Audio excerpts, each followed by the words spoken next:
Hello everyone, and welcome back to Mutant Harbour Devlog 4.5. Most of this last week has been spent conceptualizing the core of the gameplay loop and the scope of the game as a whole.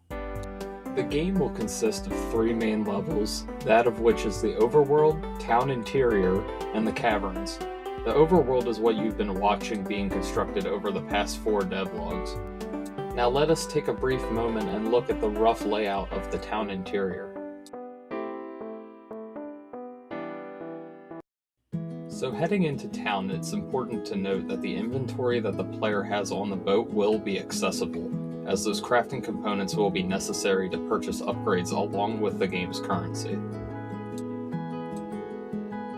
There will be 2 main shops located north of the town where you will be able to purchase town defense items, to assist in nighttime ambushes, and ship upgrades for easier traversal across the map and to assist in battle.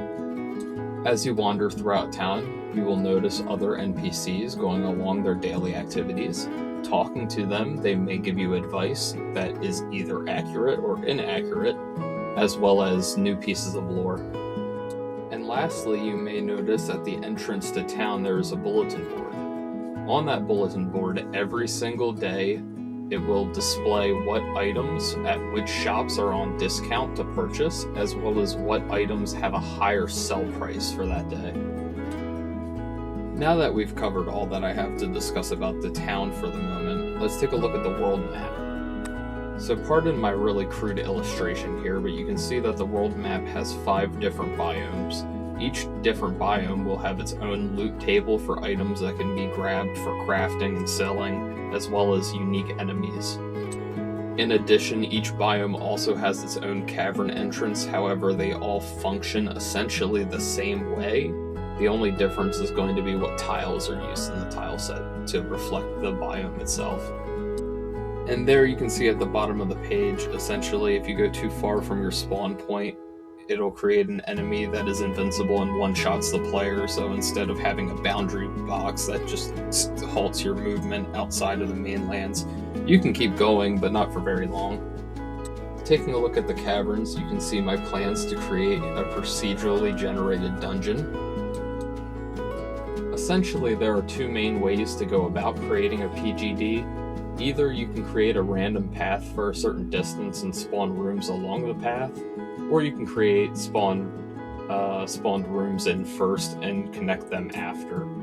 I'm not entirely sure which one is going to be the right fit for this project, but I'm going to create the scripting for both of them so I can try them out and get a feeling for which one feels right for the game.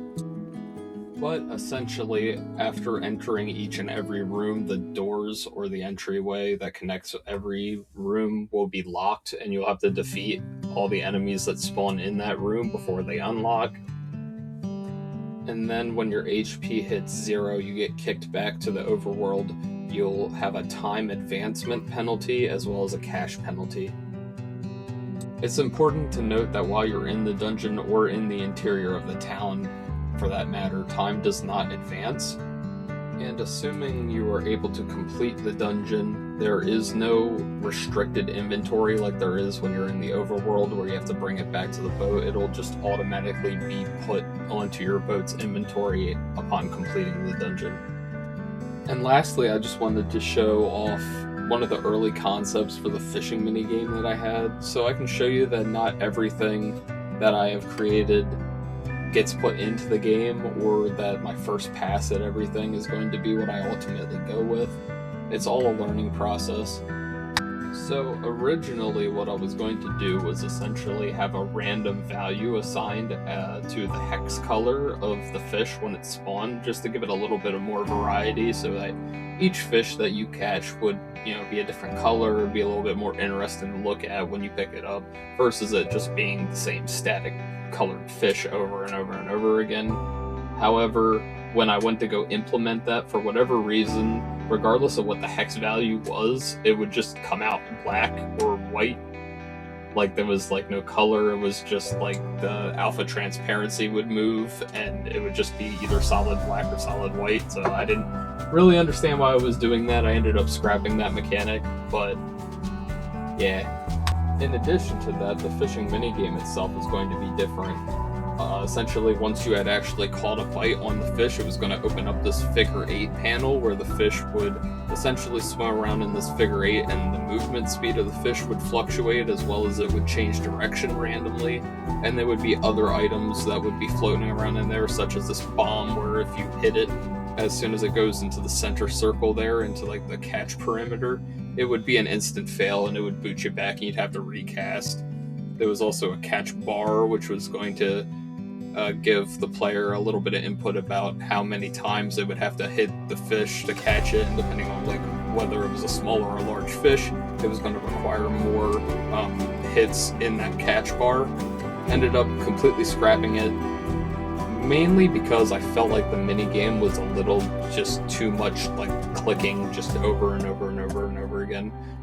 When I implemented it, it wasn't really fun at all, and there wasn't really much challenge to it. I could have made it more challenging. I probably could have stuck with this, but the amount of fine tweaking wasn't really something that I was like interested in putting a whole lot more time and energy into. So I decided to scrap it and just go for something a little bit more safe and a little bit more just tried and true. The Simon Says minigame that I have implemented in the game currently has been done a million other times because it works. I would like to thank everybody that stuck around this long. I know I didn't have much in the terms of like actual gameplay to show you today, but I needed to take a step back from the project and just conceptualize some more bigger picture ideas versus continuing to implement new mechanics and getting lost in the little details and end up adding things that don't benefit the gameplay loop or is just extra fluff that doesn't really serve a purpose. The short-term goal is to have completed a gameplay loop by April 1st.